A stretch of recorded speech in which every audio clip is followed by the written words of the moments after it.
All right, Nick, who's a hitter that you feel like you need in your lineup? If you move down a little bit, you could get Vladdy Jr. for 5,800. Yeah, and there were some guys at shortstop that I was looking at tonight because you guys know I like to go with the matchups and look at that history. Bo Bichette has done really well against Nick Pivetta. Francisco Lindor has actually done really well against Carlos Rodon.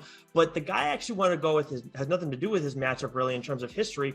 Carlos Correa, 4.9K going up against the Royals. He's gained a little bit of momentum recently, and of course he's a much cheaper option than Lindor is at 5.9, and I believe Bichette's at 5.5. But three for his last 7. And then Correa, he hasn't seen a whole lot of left-handed pitching this season, but he's done well in those opportunities. He's got a couple doubles. He's going up against Daniel Lynch tonight. Now, he has seen him before. He is 2 for 6 against him. I'm not going to read too much into that, especially when neither of those hits are for extra bases. But Daniel Lynch is the lowest price guy on this slate, and he struggled mightily in his first start of the season. I think the Twins are a team that you're going to want to stack tonight. And so this is a right mix for a big night for Correa. All right, Garion, which hitter do you need in your lineup? Yeah, I think Correa actually probably dollar for dollar is my favorite play on this slate. But I think we'll get back to how you can attack the Twins in some much cheaper ways tonight. And because of that, I feel okay just saying you can get Vladimir Guerrero Jr. into a lineup tonight.